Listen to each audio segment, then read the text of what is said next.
আমাদের দেশের স্বাধীনতার পর যেটা তৈরি হচ্ছে, এই সংবিধানটাকে আরএসএস, বিশ্ব পরিষদ এবং তৎকালীন সময়ে এই জনসংঘ, যেটা রাষ্ট্রের নাম হচ্ছে বিজেপি, তারা এইভাবে সংবিধান তৈরি করবার চেষ্টা করেছে, কিন্তু প্রতিরুদ্ধ হয়েছে কনস্টিটিউয়েন্ট অ্যাসেম্বলির মধ্যে ডক্টর বাবা সাহেব আম্বেদকরের নেতৃত্বে। তাদের প্রত্যেকটি তোলা প্রশ্নকে খণ্ড বিখণ্ড করে, বিচ্ছিন্ন করে এবং সেই কনস্টিটিউয়েন্ট অ্যাসেম্বলির মধ্যে কোণঠাসা করে এই সংবিধান তারা পাশ করে নিয়ে এসছেন। 1950 সালের 26শে জানুয়ারি আমাদের দেশে এই সংবিধান লাগু হয়। এখন এই যে শুনছিলেন কমরেড প্রকাশ বারবার বলবার চেষ্টা করছিলেন, এটা হিন্দু রাষ্ট্র তৈরি করবার চেষ্টা করছে, ফ্যাসিবাদী দৃষ্টিভঙ্গি নিয়ে একদলীয় স্বৈরশাসন। এটা করতে গেলে পর আমাদের দেশে যে সংবিধানটা বেঁচে আছে, নানা সময়ে এই গত 75 বছরে তার সংশোধন হয়েছে, তারপরেও তার যে ধাঁচা, তার যে কাঠামো, তার মধ্যে গণতন্ত্র, ধর্মনিরপেক্ষতার যে বৈশিষ্ট্যগুলি বজায় আছে, এগুলো থাকলে পর তারা একদলীয় স্বৈরশাসন ভারতবর্ষের বুকে কায়েম করতে পারবে না। ফ্যাসিবাদী দৃষ্টি নিয়ে গোটা ভারতবর্ষের মানুষকে পদতলে নিয়ে দলন চালাতে পারবে না, তাই তারা সংবিধানটাকে ধ্বংস করার চেষ্টা করছে। ভারতবর্ষের মানুষ, আমরা যেটা লক্ষ্য করেছি, এটা মেনে নিচ্ছেন না, বিরুদ্ধে রুখে দাঁড়াবার চেষ্টা করেছেন। লোকসভা নির্বাচন, ভোট কমেছে, আসন কমেছে, কিন্তু যে কোনো ভাবেই হোক সরকার তৈরি করেছেন। অনেকের ধারণা হয়েছিল সম্ভবত এই ধাক্কা থেকে আরএসএস বিজেপি কিছুটা শিখবে। ভারতের কমিউনিস্ট পার্টি, মার্ক্সবাদী প্রথম থেকে বলছিল বিজেপি আরএসএস গণতন্ত্র থেকে, ধর্মনিরপেক্ষতার দৃষ্টিভঙ্গি থেকে আমাদের দেশের সংবিধানের যে মৌল নিতে গেলে এর থেকে কোনো শিক্ষা নিতে তারা রাজি না। তারা ফ্যাসিবাদী দৃষ্টি নিয়ে একদলীয় স্বৈরশাসন কায়েমের মধ্য দিয়ে ভারতবর্ষের অন্যান্য সমস্ত গণতান্ত্রিক শক্তিকে তারা ধ্বংস করে দেওয়ার লক্ষ্য নিয়ে এগিয়ে যাওয়ার চেষ্টা করবে এবং মানুষের জীবনের যে মৌলিক অর্থনৈতিক সমস্যাগুলো, খাদ্য, বস্ত্র, বাসস্থান, শিক্ষা, স্বাস্থ্য, এগুলোর প্রতি তাদের কোনো নজর নেই। এর বিরুদ্ধে লোকসভা নির্বাচনে এদেরকে সেভাবে সরকার থেকে আলাদা রাখতে না পারলো, যে ধাক্কাটা দিয়েছে, এই ধাক্কা থেকে শিক্ষা না নিয়ে তারা আরো উগ্র হয়ে আক্রমণ তীব্র করার চেষ্টা করছে। তারা মনে করছেন সামনের দিনে যদি এখন থেকে চাপিয়ে রাখা না যায় তাহলে তাদের অস্তিত্ব রক্ষা করা কঠিন হবে। এটাই বাস্তব।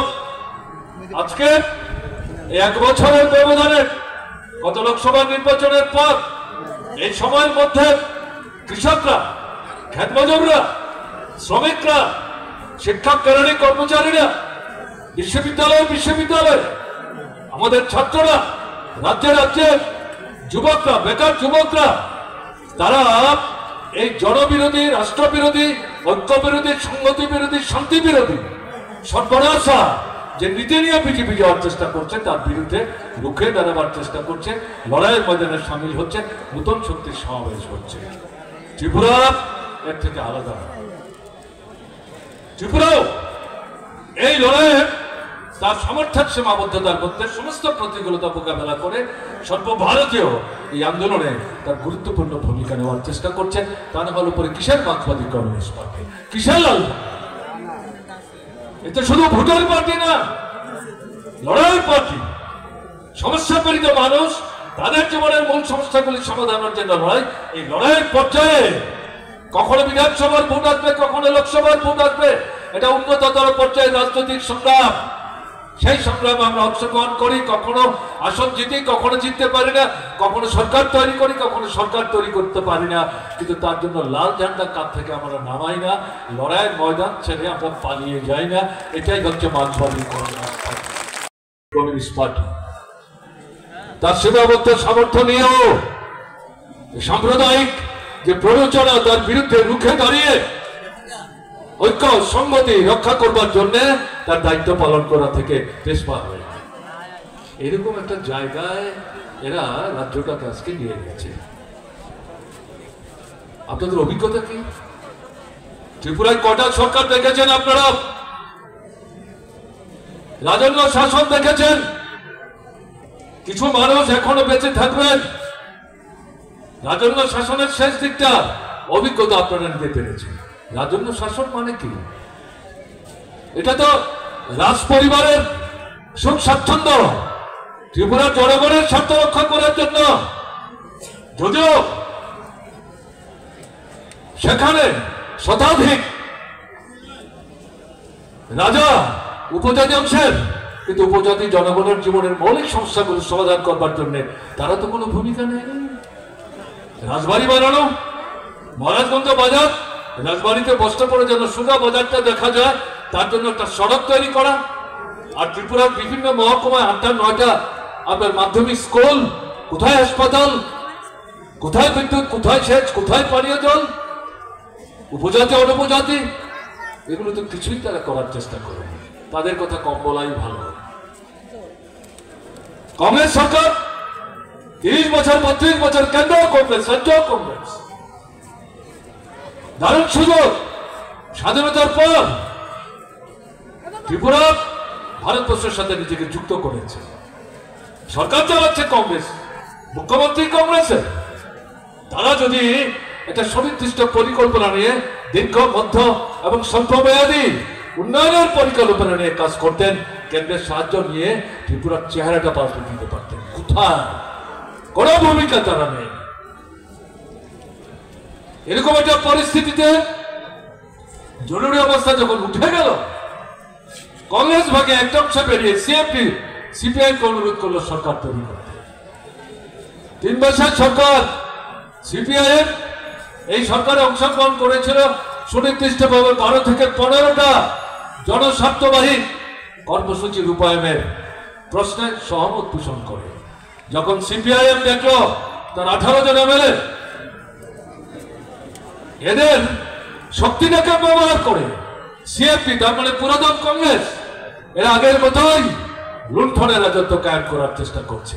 মার্ক্সবাদী কমিউনিস্ট পার্টি ছেঁড়া কাগজের মতো ছুঁড়ে ফেলে দিয়ে সরকার থেকে বেরিয়ে এসে বলল এই সরকারের প্রতি আমাদের আর কোনো সমর্থন নাই। পরবর্তী সময়ে সিএফপি ভাঙলো, কংগ্রেস থেকে আরো লোক বেরোলো, জনতা পার্টি তৈরি করলো। তারা এসে আবার মার্ক্সবাদী কমিউনিস্ট পার্টিকে অনুরোধ করলো। মার্ক্সবাদী কমিউনিস্ট পার্টির নেতৃত্বের মধ্যে দ্বিমত ছিল, এদের সঙ্গে আমাদের পুষাবে না, এরা তো আসলে কংগ্রেস, ওখান থেকে সিএফপি, এখন সিএফপি থেকে তারা জনতা, এদের মৌলিক দৃষ্টিভঙ্গিগত কোনো ফারাক নেই।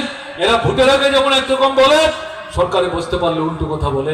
এখানে যদিও ভোট না, কিন্তু সরকারে যাওয়ার সুযোগটাকে কাজে লাগাবার জন্য চুক্তিতে স্বাক্ষর করে, কিন্তু এটা তাদের কাছে ছেঁড়া পাতার মতো, কলা পাতার মতো। সরকারে বসে তারা যে করে না, আমরা তো সিএফটি সিপিএম এর সরকারই দেখলাম। কেন আমরা জনতা পার্টির সাথে যাব? ভিন্ন মত ছিল পার্টি নেতৃত্বের মধ্যে। আমার নিজের অভিজ্ঞতা থেকে আমি বলছি, তখন রাজ্য কমিটির সবাই উপস্থিত থাকবার সুযোগ আমার ছিল, কিন্তু শেষ পর্যন্ত সামগ্রিক আলোচনা করে ত্রিপুরার মানুষ তারা দেখতে চাইছিলেন, ঠিক আছে সিএফটি সিপিএম হলো না, সিপিএম এর সিদ্ধান্ত সঠিক।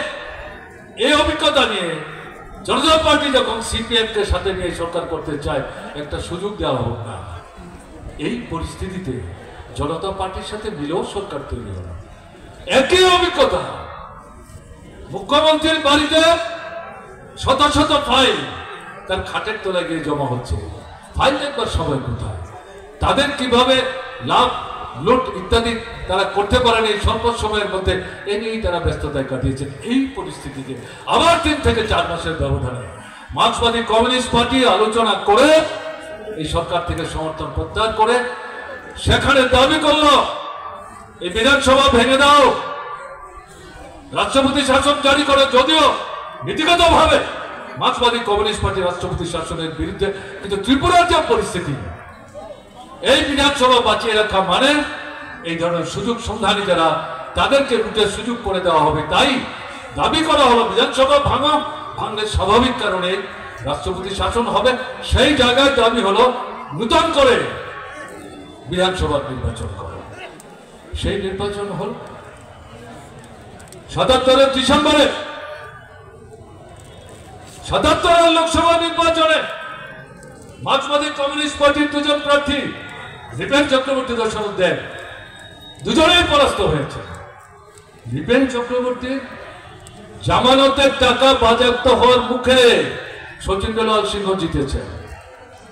এই পরিস্থিতিতে 9-10 বছর ব্যবধানে বিধানসভা নির্বাচন, ভোটের ফল যখন প্রকাশিত হলো দেখা গেল, আমার এখনো মনে আছে উমাকান্ত স্কুলের ভোট গণনার কেন্দ্রে আমি যুক্ত ছিলাম। তখন মহকুমায় ভোট গণনা হয়েছে। প্রথম খবর পাওয়া গেল মনসুর আলী সাহেব, কংগ্রেসের ডাকসাইটের নেতা, সুনামগঞ্জ বক্সনগরে পরাস্ত হয়েছেন। কার কাছে? আমাদের মাস্টারদার কাছে। তিনি একজন সাধারণ শিক্ষক এবং একজন কৃষক, মাঝারি পর্যায়ের একজন কৃষক। বিশ্বাস করছে না কংগ্রেসের নেতারা। পরে যখন খবর নিলাম দেখা গেল এটা সঠিক। এই করতে করতে দেখা গেল 60 আসনের মধ্যে 56 আসন বামফ্রন্ট। তখন বামফ্রন্টে সিপিআই ছিল না, সিপিআইএম আরএসপি ফরওয়ার্ড, তারা 56 আসনে জিতে। কংগ্রেস একটা আসনও পায়নি। টিউজেস তারা 4টা আসন, এই আহ্বানই আমরা জানিয়েছিলাম। এরা 39টা ভোট পেয়েছে। 18 নির্বাচনে 51টা ভোট পেয়েছে। তার মধ্যে 40-এর উপর ভোট ছিল কংগ্রেসের। কংগ্রেস যখন মার্ক্সবাদী কমিউনিস্ট পার্টির নেতৃত্বে বামফ্রন্টকে রাজনীতিগতভাবে কর্মসূচিগতভাবে মোকাবেলা করতে ব্যর্থ, তারাই সেখানে বিজেপিকে সাহায্য করেছে মার্ক্সবাদী কমিউনিস্ট পার্টির নেতৃত্বে সরকারকে, যাতে ক্ষমতা থেকে উচ্ছেদ করা যায়।